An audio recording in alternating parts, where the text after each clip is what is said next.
Hello everyone, welcome to my blog. এখন বাজে হচ্ছে 7:30, এখন সকাল 7:30 বাজে। আর আমি ঘুম থেকে উঠে পড়েছি। এটা কিন্তু আমার বাড়ি না, আমি হচ্ছে ঘুরতে এসেছি। আর আমি ব্যালকনি দাঁড়িয়ে ভিডিওটা স্টার্ট করছি, একটু ভিউটা দেখো।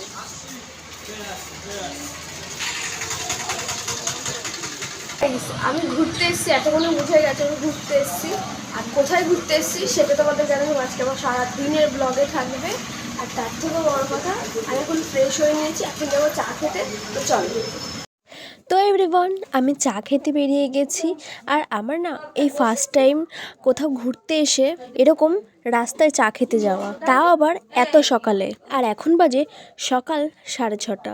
ভিডিওতে একটু ক্যামেরাটা কাঁপছে, কিন্তু কি করব, ভিডিও করা তো অভ্যাস নেই, তাই জন্য একটু প্রবলেম হচ্ছে। কিন্তু হ্যাঁ, তোমরা যদি আমার পাশে থাকো না, তাহলে আমি একদিন সব ঠিক করে ফেলবো। আর হ্যাঁ, তোমাদেরকেও আমি সাপোর্ট করব। তারপরে দেখো, আমি এখানে চা নিয়েছি। কি গরম ছিল চাটা, কিন্তু শীতকালে তো হেভি লাগছিল।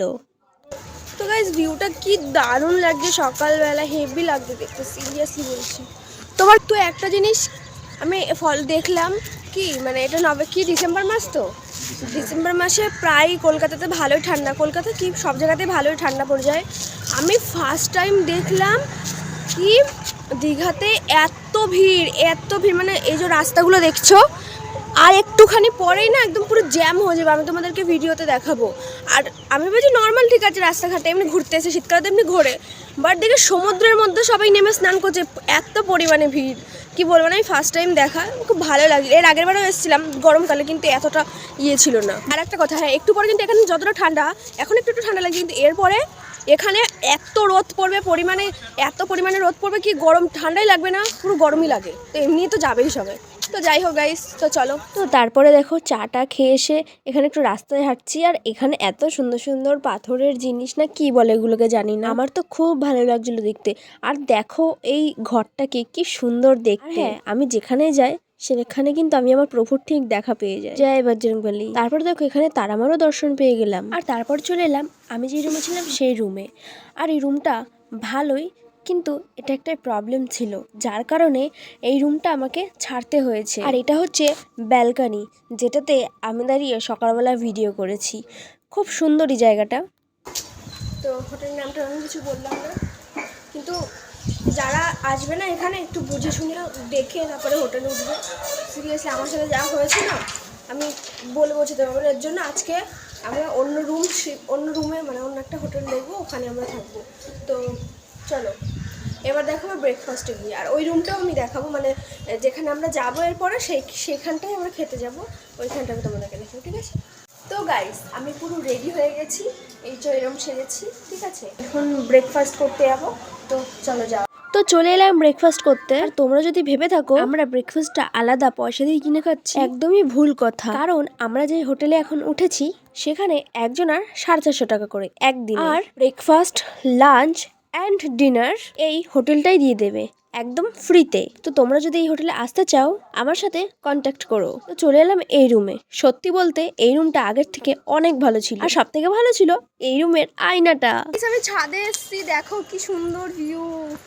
ওয়াও ওয়াও, একটা হ্যাঁ দেখা যাচ্ছে। তো গাইস, এখানে একটু রিল ফিল বানাবো, তারপরে যাবো হচ্ছে আমরা উদয়পুরে। তো চলো যাওয়া যাক।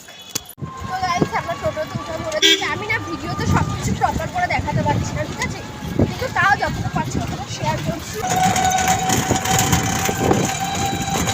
আমরা চলে এসেছি বিচে চলে, মানে উদয়পুরে। তো এখন আসিনি, মানে যাচ্ছি।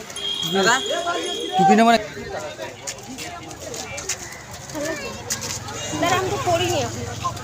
আমি বলছিলাম না এখানে ভিড় অনেক। এখন বাজে হচ্ছে 10টা কি 10:30 বাজে, তাই তো? আর এখন শুধু ভিড়টা দেখো। যায় না এতক্ষণে সবাই বুঝেই গেছো আমি চলে এসেছি দীঘাতে, আর এটা হচ্ছে উদয়পুর বিচ, তাই তো? আর আমরা এখন কাঁকড়া খাবো। তো সোজাই চলে এলাম একদম কাঁকড়ার দিকে।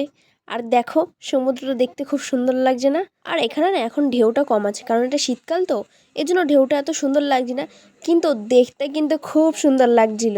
তারপর এখানে সব বাছা কোটা চলছিল। আর ফাইনালি চলে এসছে পমপ্লেট মাছ, যেটা আমি খাই না, কিন্তু তাও নিয়েছি, তো দেখি টেস্ট করে কেমন লাগে।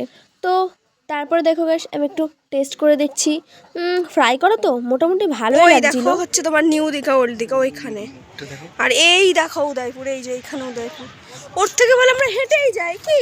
হ্যাঁ আমি কেন এরকম বলছিলাম, কারণ নিউ দীঘা থেকে উদয়পুর টোটো ভাড়া হচ্ছে 150 টাকা। আমি ঠিক করেছি হেঁটে হেঁটেই আমি নিউ দীঘাতে যাব, কারণ সমুদ্রের পাড় থেকে নিউ দীঘা বা ওল্ড দীঘা বেশি দূর না। হাঁটতে হাঁটতে আমার গলা শুকিয়ে গেছে বলে আমি একটু ডাবের জল খাচ্ছি। ভাবা যায় এই ঠান্ডার মধ্যে আমি খাচ্ছি ডাবের জল। তো এভরিওয়ান টাটা, দেখা হচ্ছে নেক্সট ব্লগে। চ্যানেলটাকে সাবস্ক্রাইব করে দিও।